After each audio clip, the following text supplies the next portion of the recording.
Now, if you ask me what it's like to be an England fan, I probably couldn't tell you in one word. I couldn't tell you in a sentence, and I couldn't tell you in a paragraph, because it's a feeling.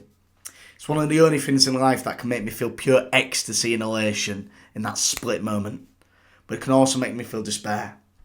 And I've lived through enough despair. I've lived through a lot. Can't you tell by the grey hair and wrinkles? I've lived through the heartbreak of David Seaman getting lobbed, Rooney's injury, Rooney's sending off, Ricardo without his gloves, Sol Campbell disallowed goal, Frank Lampard disallowed goal, the heartbreak of not qualifying for Euro 2008. Rooney, nice to see your own fans booing you. I've lived through it all. Pirlo's penalty. It has been despair until Southgate and that crop of players. And that's what we need to remember. Until Southgate and those crop of players came through, it has been despair. And whatever happens, win, lose or draw, we are proud of them boys. I'm proud of them boys. They have been unbelievable. Not just this tournament. They've given us special moments this tournament. But in his tenure, he has been unbelievable. And let's not lose sight of that. And he has started to turn the haters. And I'm glad he has, because if you listen to my rant, he needed to, because it was toxic. And that's the problem with England fans. If we lose on the weekend, the narrative's going to be Southgate can't get over the line in big games. He's not elite. He's not a match winner. But he is.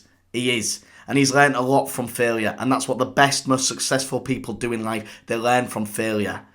If you look at Gareth Southgate's trajectory of being an England manager, take the France quarter-final out of it, because they're a very good team. It's been like that. It's been an upward trajectory, learning from failure. Let me tell you something right now, ladies and gentlemen. That is what the most successful people in life do. They fail. They fail, and then they win. He knows these players inside out. He's worked with them for a long time. He trusts them, and I trust them, and you should trust them. It's not the old England squads where heartbreak and failure was the norm. That's not it. These young players don't have that baggage. They're not carrying that baggage, and we don't need to put that baggage on them. They're used to success. They're winners. They're elite mentality. They are going to be a generation that wins us something. And I think it starts on Sunday. I think we beat the Spanish. I think we have to be brave enough to believe we can beat the Spanish. Yeah, play with freedom. Play with desire. Play with purpose. Get in the faces.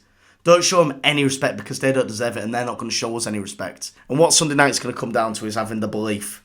The belief that you can win this tournament. The belief that you're better than those players stood in front of you. You can match them. You're better than them. You are. That's a fact. You are actually better than a lot of those players on that pitch. But do you believe it?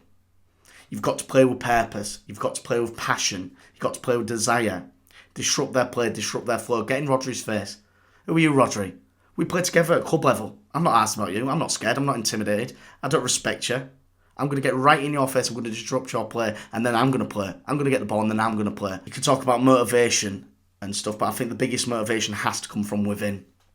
And every single one of those players, I can guarantee, would have at some point been a 4, 5, 6-year-old playing in a park with a footy, not a care in the world, not one single care in the world. All they cared about was scoring a goal on that grass little pitch or in a cage, pretending that they were at this moment right now. We've all done it. We've all been there. I've done it. And that's why I think England fans put so much emphasis on it. It's because we've been there. We've been in those moments in our heads. Every single one of us has lived out that fantasy. But those boys out there get to make that fantasy turn into reality. That's why it comes with pressure. The pressure of millions of people living out their dreams because of you. But here's what I'd say. Play without pressure.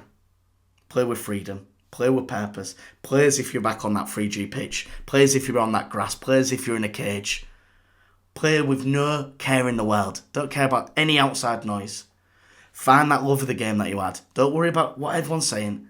Find the love of the game and play with absolute freedom. Channel your inner Ronaldinho. Yeah, he didn't care what was going on.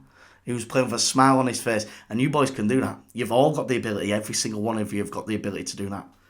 So play for me. Play for 8-year-old little me, who scored a goal in the cup final countless times, but I've never done it in reality. You boys can do that in reality. Do it for yourselves. When you scored on the 3G, when you scored on the grass, when you scored in the cage, and you've just won the World Cup in your head, make that reality. Go out there and make that reality.